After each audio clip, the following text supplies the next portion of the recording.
When people hear the word motorcycle, the first thing they instantly think of is Harley Davidson. And when people think about a Harley or picture what a good-looking Harley looks like, most people automatically think of a chopper motorcycle. Some say the chopper motorcycle phase has been long gone, but if you look at custom bike builders past and present, you'll see that that statement is entirely not true.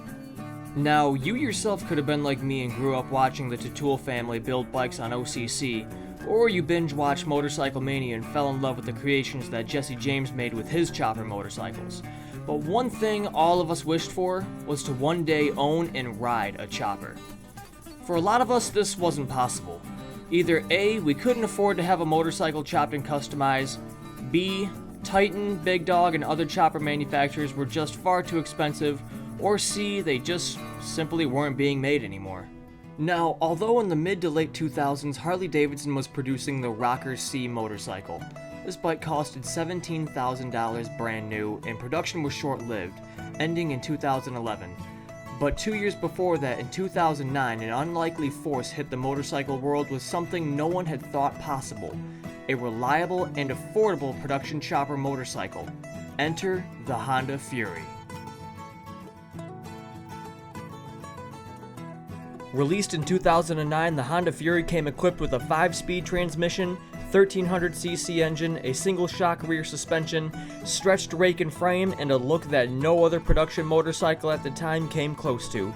The Honda Fury was a fit for all riders, big and small. The Fury made its USA debut at the 2009 New York International Motorcycle Show, showcasing its 2010 models that were to be released later that year. This took the market by storm by the size of the engine of the cruiser motorcycle and its unmatched design, which was conceptualized by the man mentioned earlier, Jesse James and his crew at West Coast Choppers. You heard that right, Fury riders. In theory, you have been riding a West Coast chopper this entire time. Now, although many people praise the Fury for being a good-looking and reliable bike, some say that the bike is underpowered, that an engine from an 1800 belongs there and not a 1300. Now, some may agree with that statement, but they fail to realize that this bike isn't only a chopper, it's a cruiser. You cruise on this bike, not race. Its top speed is 100 miles an hour, but there isn't really a reason why you'd need to put the bike at 100 miles an hour anyway. So if you want to go slow and soak in everything that this bike has to offer, then you really understand why it's a cruiser. Another thing that critics had to knock the Fury on is that nothing changes from year to year. Everything from the 2010 model to the present day model, nothing's different, only the paint colors. But this is simply a case of, if it ain't broke, why fix it? It's hard to find a motorcycle you can get off the showroom floor and say, this is exactly how I want it, and many riders see the Fury as such. You'll see that the aftermarket parts and accessories line is a lot smaller compared to other bikes, but the Fury is almost the perfect bike from the get-go. Now, of course you can get aftermarket parts for the bike like exhaust, grips, lights, bars, and so on, and it gives the Fury another reason why it's compatible for everyone, because you can make this bike your own for a fraction of the cost.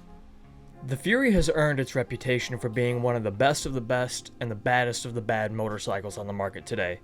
To many, despite most people thinking it should have a 6-speed transmission, people have taken the Fury hundreds of rides and know firsthand that it can take on anything that you put in front of it. Be it a 1,000-mile trip or a sketchy aftermarket mod, the bulletproof engine and Honda reliability make the Fury a future-proof, do-no-wrong motorcycle.